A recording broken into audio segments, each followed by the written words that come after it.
Good morning, peeps. Thank you so much for all your comments and well wishes. I am starting to feel so much better. Thank you so much. I was sitting outside in the garden doing what I so enjoy doing, and that's English paper piecing. And I thought, oh well, I know that I've done a video on English paper piecing before, but I thought, oh, I'll just pop it on and continue away. Now, English paper piecing is for me positively the most relaxing thing for me to do. As I said, it's my yoga, and I have been doing it for about 40 years. I don't plan my quilts out. I simply randomly get all sorts of different size, shapes and fabrics and whatever, and let me see if I can get this in. I have these huge big glass jars. Let me just see, pan out. Nope. Anyway, let me see if I can lift this up. Anyway, and I'll turn it on its side. But I've got these huge big glass jars, and I fill them up with all these different shapes of English paper piecing, whether they're flowers, pentagons. You can see that's like a little flower shape. And then when the time comes where I've got enough, where I feel like putting them together, then I will piece them together. My daughter's best friend is having a baby, her first baby, and it's a little girl, and so I am making her a little floor quilt. And this is Aunt Grace, it's a replica of the 1930s fabrics. So that's what I'm using for the little floor quilt, because as I said, it's a little girl, so we're all pretty excited about that. And so what I'm planning to do is making these flowers. You can see that I've got some shapes like that, and little flower shapes, and also traditional hexagon shapes, which are somewhere here, and there's all different sizes. So what I'll do is I'll put the center in, and then get my background fabric, and then scatter these flowers all over the quilt, applique them on. I think it's going to be the sweetest little scrap quilt, floor quilt for this baby, so I'm pretty excited.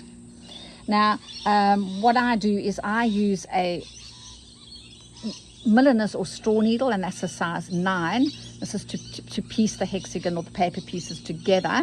And unlike quite a few people, I do not use a bottom line thread. I use a resant, and in this case I'm using a cream one because it's bearing very well into the Aunt Grace fabrics. Otherwise, all my other quilts are pieced with this kind of green. And one other thing that I do that quite a few people don't do is I double my thread. So instead of just having a single strand, let me see if I can thread this. I might have to give it a snip. I double my thread up.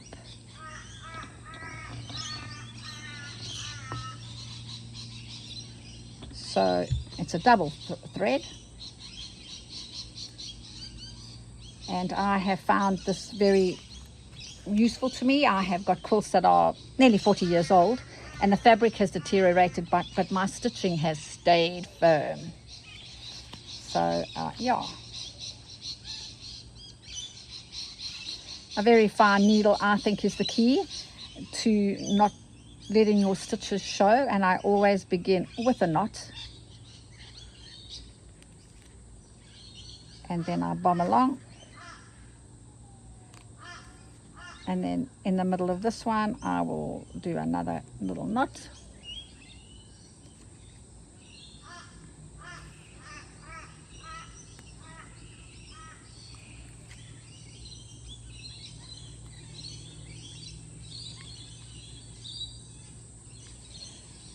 I must admit, I do find it easier to work around a center first, but as I'm taking them out the jar, I use whatever comes out. So if there was a center, I would have just worked around that center, but because there's no center, I kind of go, yeah, so there's one.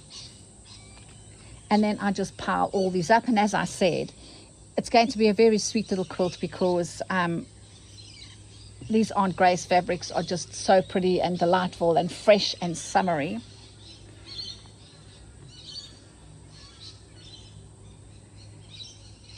I will go inside and show you. I have just had a quilt finished.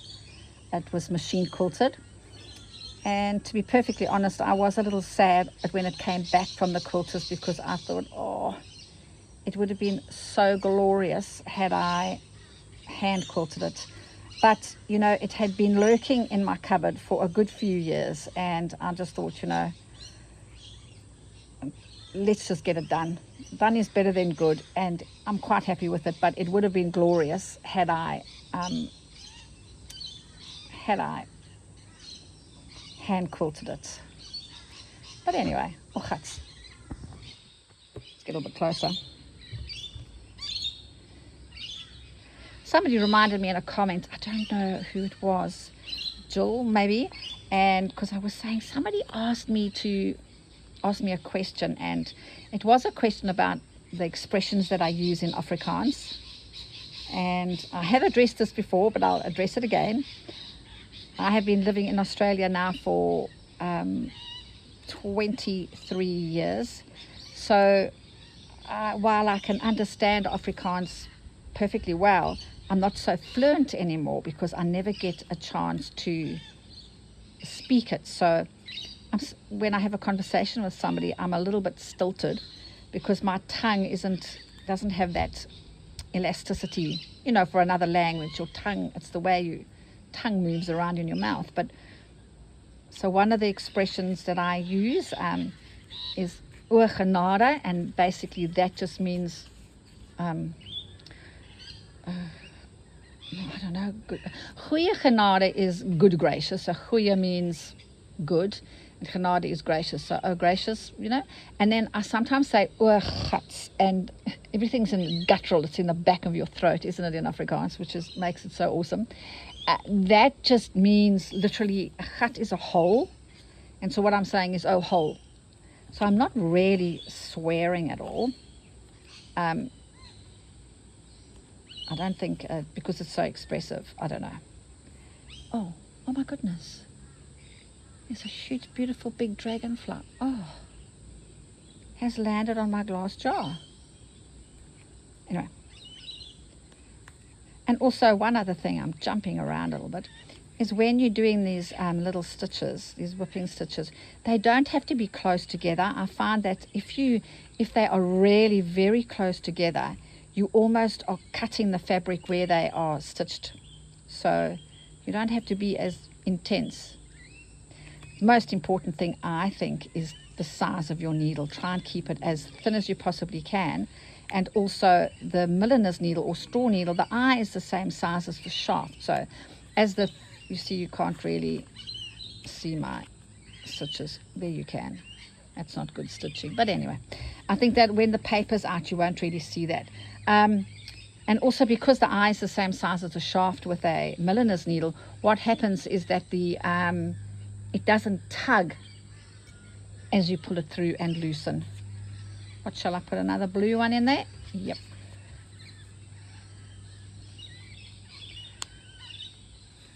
I tried to take a video of the quilt that I was talking about, the hexagon quilt with the vintage fabrics, but the quilt came out very dark, so maybe I'll bring it outside and see what it looks like outside.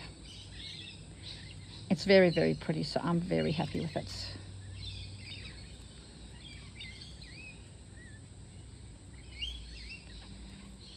Anyway, so that's what I'm doing in today for my daily stitching. Starting to feel so much better, and I think there's a sense of better, Jennifer, speak properly. I think there's a sense of relief when you start feeling better. You think, oh, because I didn't think that I would ever.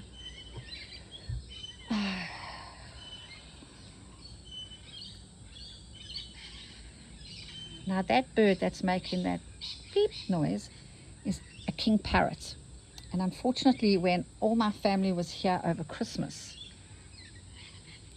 all the people sort of chased that bird away, the birds away, and they haven't really come back. So they still come back, but to be able for me to feed them. They're still very cautious.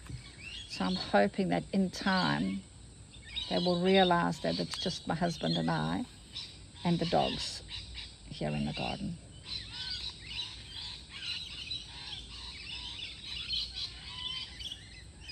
All right, peeps. I'm going to continue and enjoy my afternoon, or a few more relaxing stitching.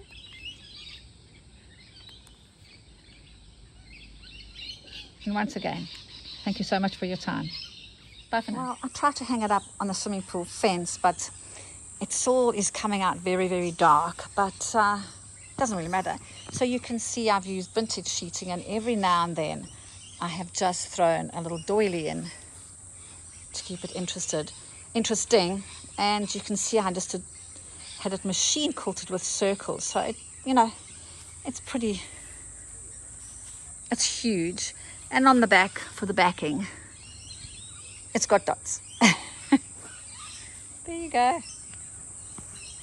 I really enjoyed doing that one. Anyway, thanks for your time. Bye for now.